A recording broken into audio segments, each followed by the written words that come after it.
반갑습니다, 여러분. 예, 이 안성이만할 교회를 많이 와서 또 아시는 분들도 많고 보니까 하나님 보시기에 귀한 우리 렘넌트를 놓고 기도하는 분들이 많은데, 이렇게 귀하신 분들이 오시니까 원래는 성경에 있는 최고의 전도자가 오셔야 되는데, 그 바울 보고 좀 하늘에서 잠깐 내려오라 그랬는데 쉽지가 않더라고요. 그래서 제가 대신, 만약 사도 바울이 이 자리에 와서 렘넌트 메시지 안 되면 어떤 메시지를 했을까? 사도행전에 보니까 3번 회당에서 말씀 전했거든요. 아마 그 말씀을 같이 나눴을 것 같아요. 그래서 오늘 이 시간에 제목을 바울의 회당 메시지,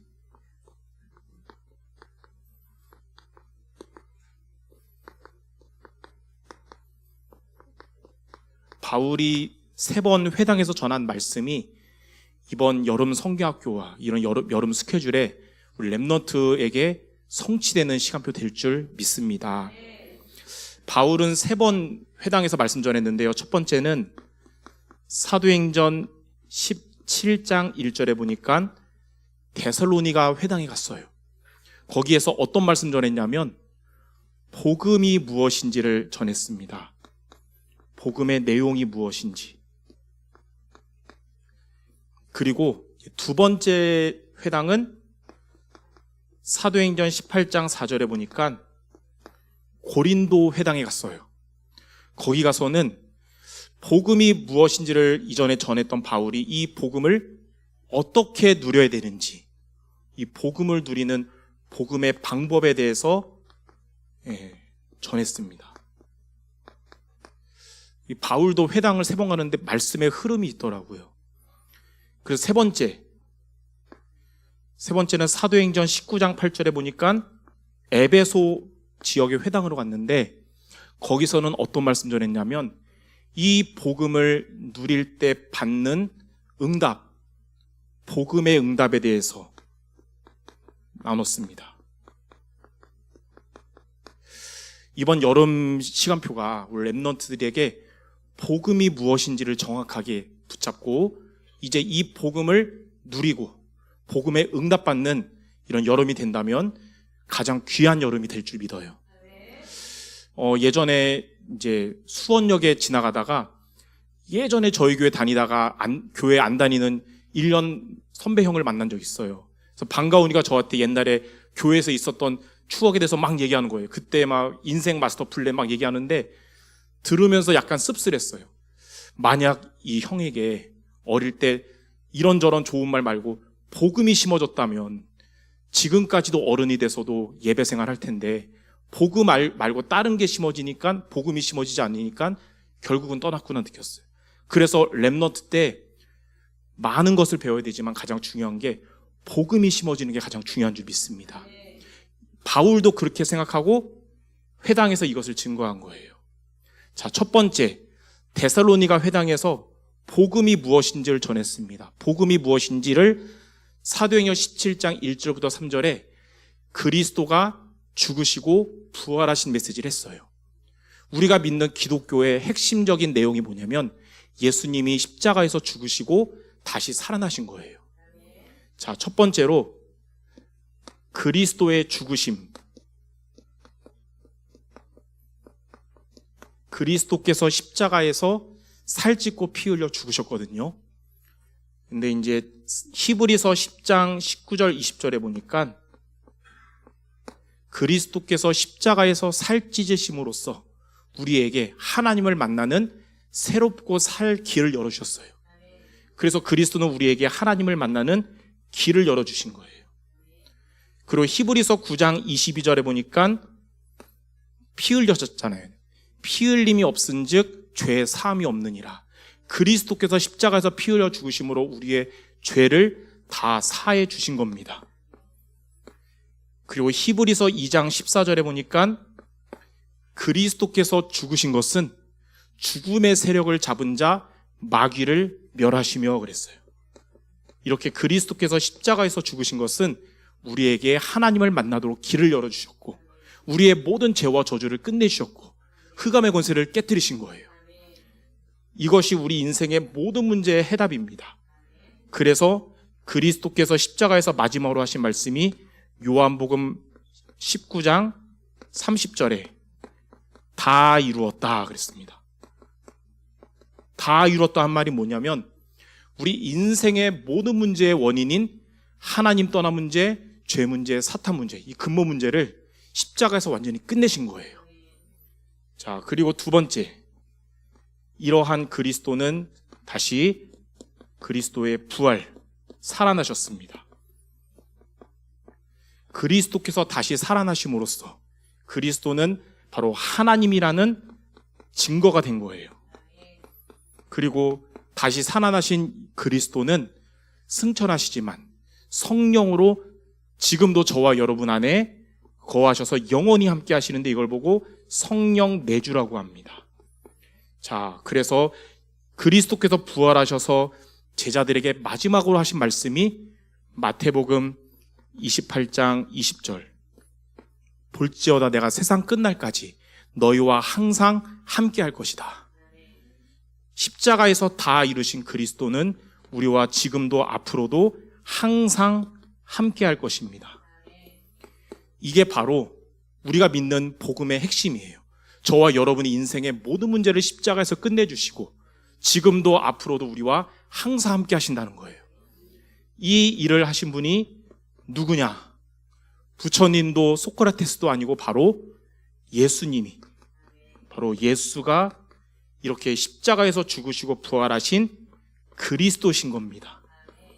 이게 바로 성경의 핵심이요, 우리가 믿는 이 신앙의 가장 중요한 줄 믿습니다. 그래서 여러분이 정말 예수가 그리스도구나, 이게 믿어지고 이걸 고백하면 누가 가장 기뻐하시냐면 하나님이 여러분의 고백을 통해서 영광을 받으십니다. 예. 반대로 여러분이 예수가 그리스도라고 확실하게 믿으면 누가 무너지냐면 사단의 권세가 결박되고 떠나가게 돼요. 그리고 다른 사람도 살리지만 가장 먼저 나 자신이 다시 영적으로 살아나고 회복되는 거예요. 그래서 렘넌트들이 정말로 예수님이 그리스도라는 이 사실이 들은 복음이 정말로 내게 믿어지는 나의 복음 되는 이번 여름 되시기를 바랍니다. 20여 년 전에 저도 군대를 갔다가 2년 동안 복음을 놓쳤어요. 어릴 때부터 복음, 렘넌트 때부터 듣는데 복음을 놓치니까 군대에서 제대할 때쯤은 약간 불신자 비슷하게 제대를 했습니다. 예. 생각이 불신자처럼 되니까 원래 제가 6살 때부터 목사님 되는 게 꿈이었거든요. 근데 군대 2년 동안 생각이 바뀐 거예요.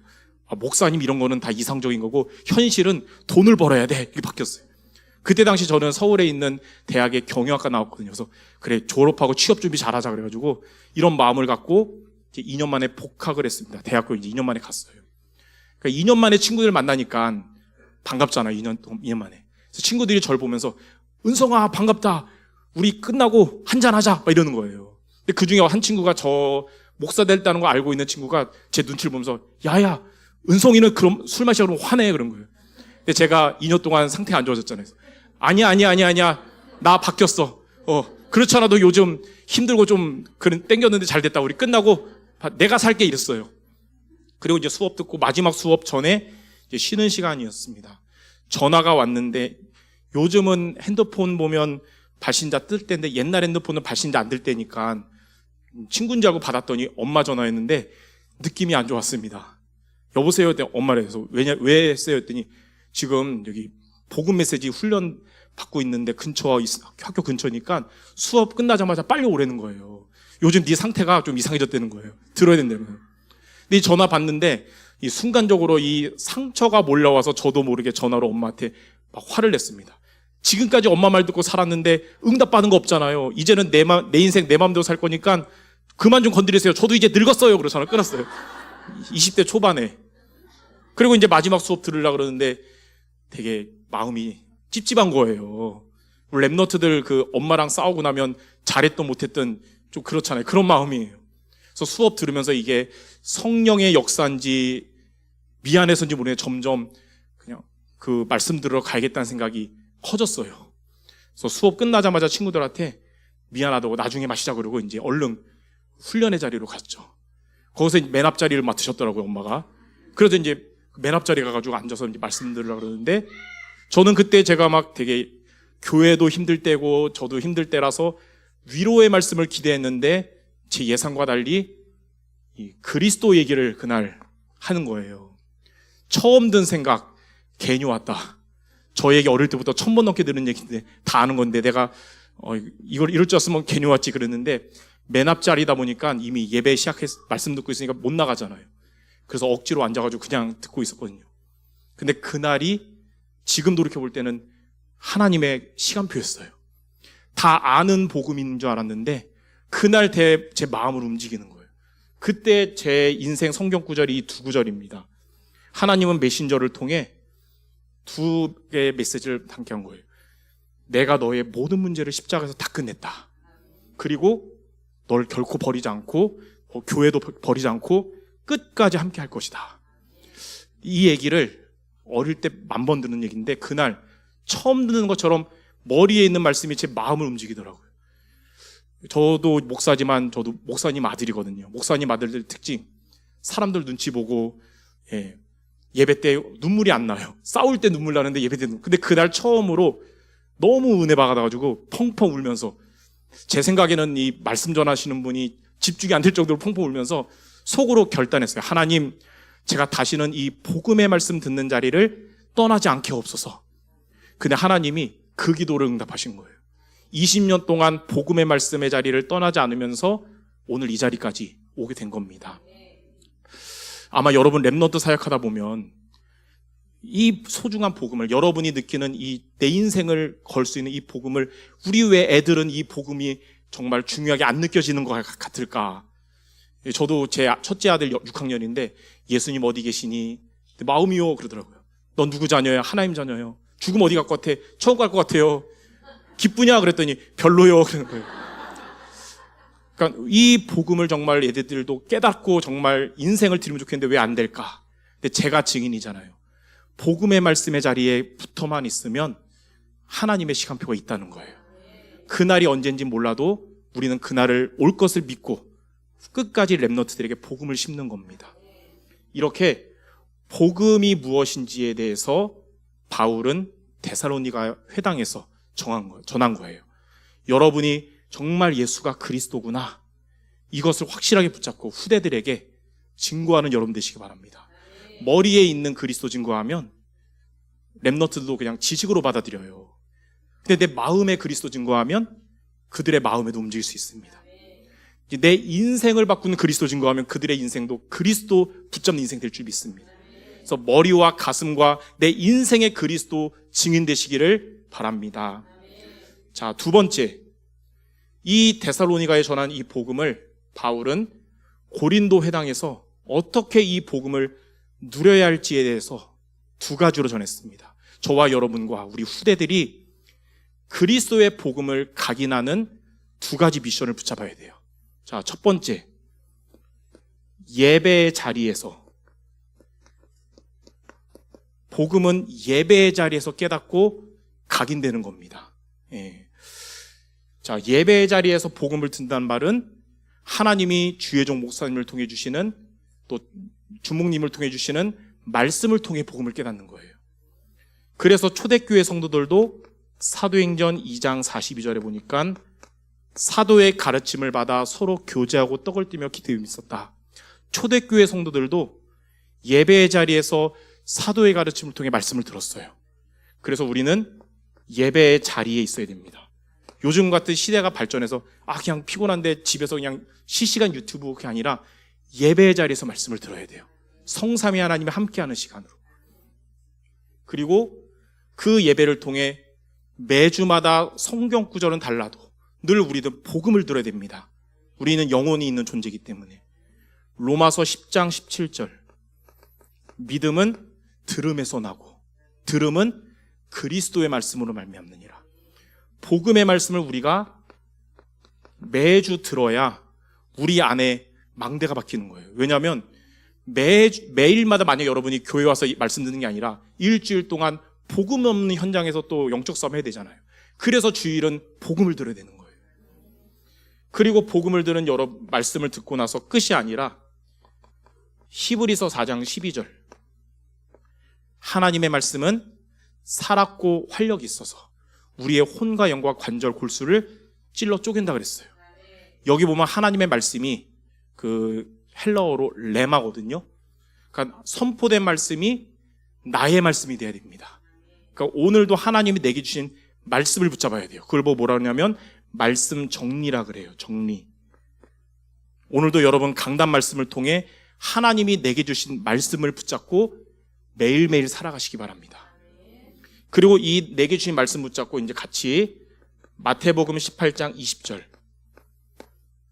두세 사람이 예수 이름으로 모인 곳에 예수님도 함께 한다 그랬죠. 같이 이 말씀을 포럼하고 함께 기도하는 거예요. 자, 여기까지가 예배의 자리에서 승리한 겁니다. 그냥 주일날 자리에 앉았다가 예배 끝나면 가는 게 예배 승리가 아니고 하나님이 내게 주신 말씀을 붙잡는 거예요. 오늘도 여러분 말씀을 붙잡고 다음 주도 예배를 통해 말씀 붙잡고 반복이 아니라 치유와 성화의 여정이고 세계복음화의 여정인 줄 믿습니다. 자, 두 번째, 주일날 이렇게 예배의 자리에 승리되지만 또 우리는 매일매일 또 삶을 살아가야 되잖아요. 여러분이 아무리 바쁘고 아무리 그렇다 하더라도 기도의 자리를 놓치면 안 됩니다. 하나님과 나와의 기도 시간이 삶의 우선이 돼야 돼요. 그 예전에 한 대학생이 저한테 질문을 했어요. 목사님, 메시지는 세계복음화인데 저는 지금 옆에 있는 사람 전도도 힘들어요. 말씀은 막 성령 충만 얘기하는데 저는 요즘 왜 삶은 영적 상태가 황폐할까요? 제가 걔의 삶을 알거든요. 그래서 제가 걔한테 이렇게 말했어요.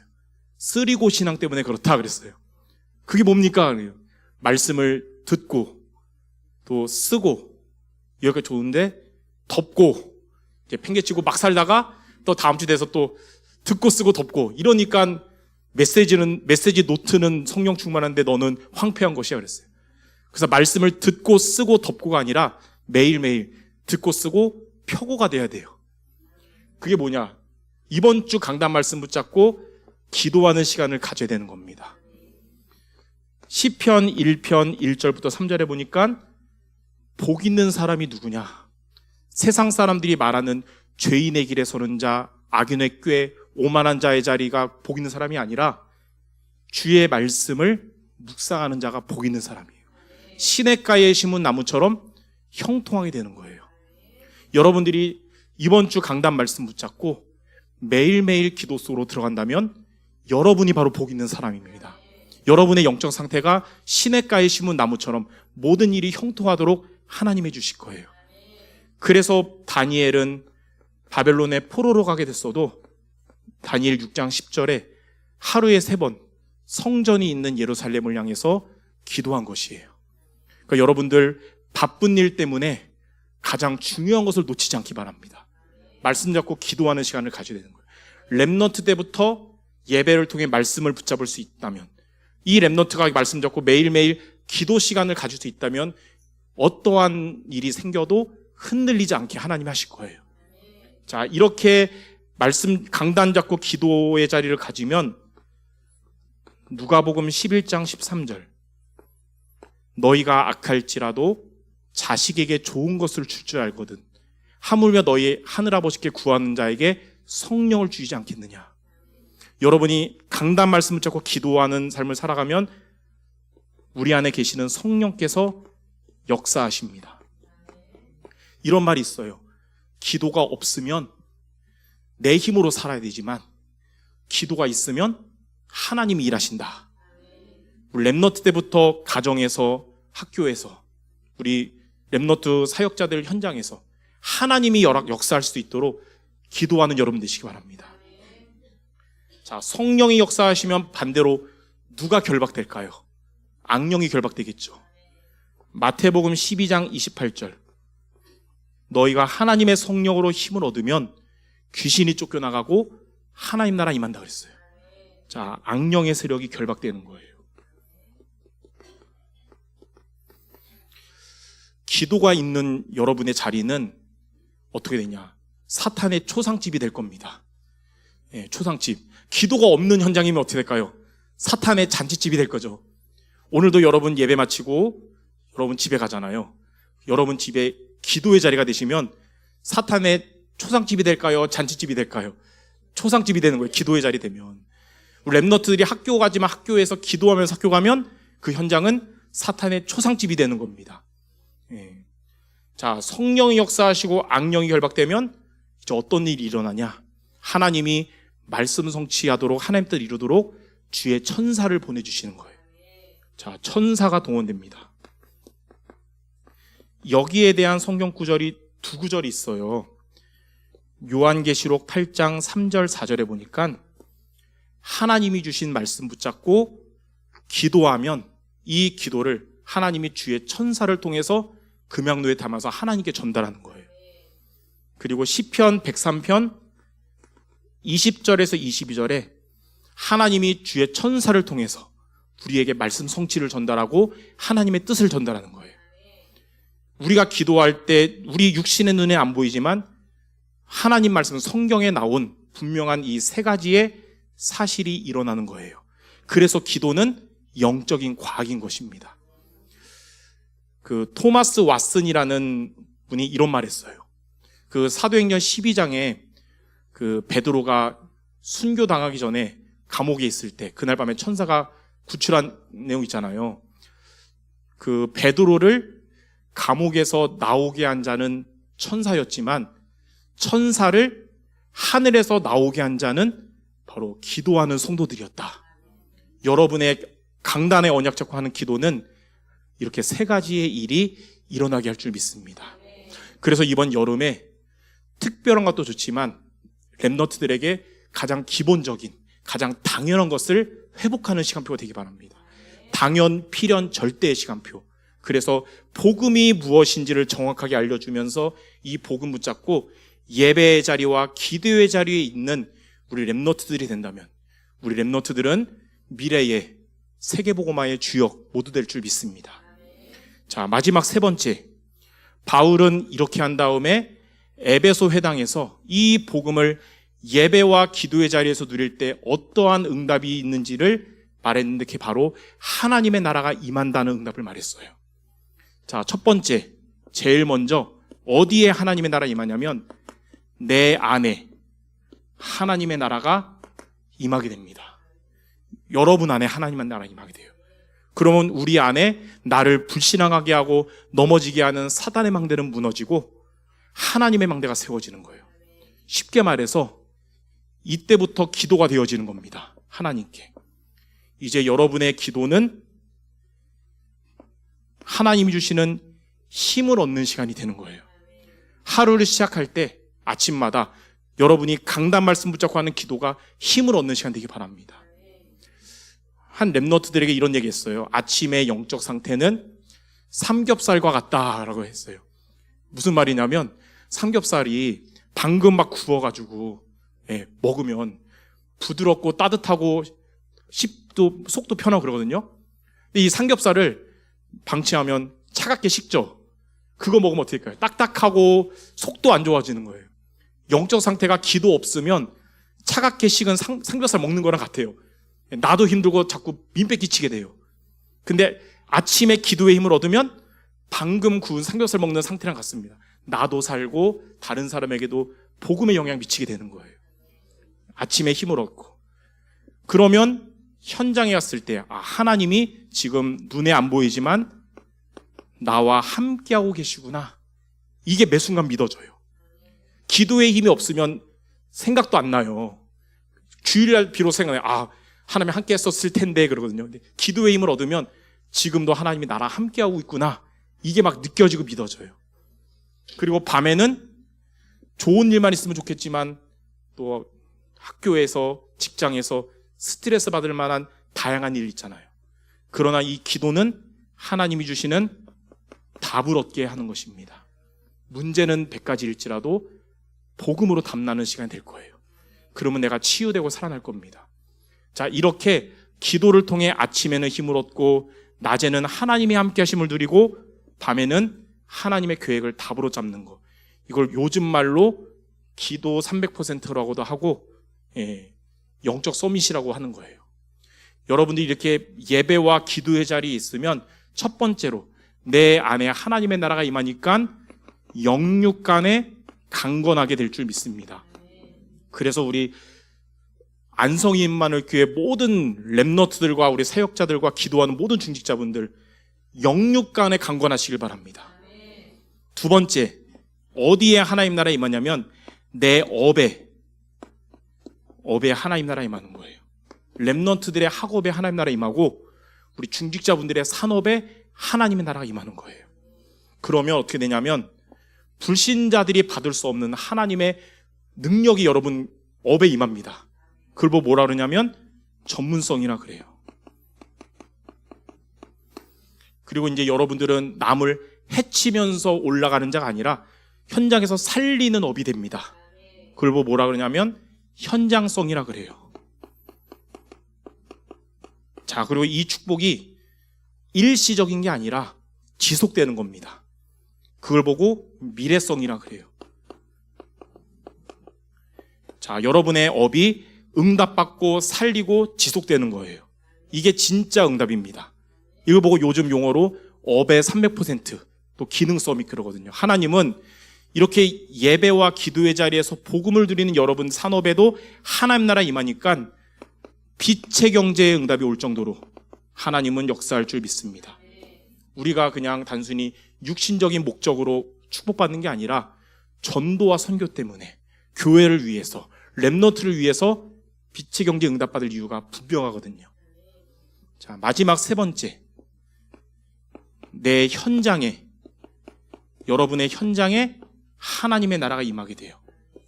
그러면 어떻게 되냐? 하나님의 나라 임한단 말은 하나님이 통치하시니까 여러분 현장에 장악하고 있는 흑암의 권세는 결박돼서 떠나가게 됩니다. 그리고 여러분의 현장에 많은 영혼을 여러분이 이제는 치유하고 살리는 자가 됩니다. 그리고 하나님이 여러분 현장에 예비하신 제자를 이때부터 만나게 되는 거예요. 이게 바로 성령의 인도받음으로 흑암의 권세 무너지고 성령의 역사로 치유의 응답받고 성령의 열매로 제자를 남기는, 이게 바로 전도 선교 300%고 문화 서밋이에요. 하나님은 우리 렘너트들의 가정에, 또 여러분의 현장에 이제 복음화의 응답을 하나님이 주실 줄 믿습니다. 그래서 오늘 이제 이것을 놓고 말씀 준비하고 기도하면서 하나님이 마음에 한 가지 확신과 희망을 주는 거예요. 하나님, 우리 안성희 임마누엘 교회 성도들 영육 간에 강건하고 빛의 경제 응답받고 복음화의 응답받게 없어서. 어떻게 하면 될까요? 하나님 나라 임하면 되겠죠. 그래서 우리가 이번 여름 예배의 자리와 기도의 자리 속에서 정확한 그리스도의 복음을 누리는 렘너트들과 우리 모든 렘너트를 놓고 기도하는 중직자 모두 되시기를 주님의 이름으로 축원합니다. 우리 마지막으로 옆 사람에게 우리 성취될 얘기하고 마칩시다. 당신이 렘너트 살릴 주역입니다. 아멘. 이 복음 가진 여러분이 그 응답의 주역인 줄 믿습니다. 기도하겠습니다. 하나님 감사합니다. 이 시대에 정확한 복음, 예수가 그리스도 되신 이 복음을 우리에게 깨닫게 하고 믿어지는 은혜를 주심을 감사드립니다. 또한 이 소중한 복음을 우리 미래의 후대들에게 정말 증거할 사명을 주심을 감사드립니다. 이 복음을 후대에게까지 증거할 수 있도록 우리에게 새 힘을 주시고 하나님의 나라가 임하는 응답을 더하여 주시옵소서. 예수 그리스도 이름으로 기도드립니다. 아멘.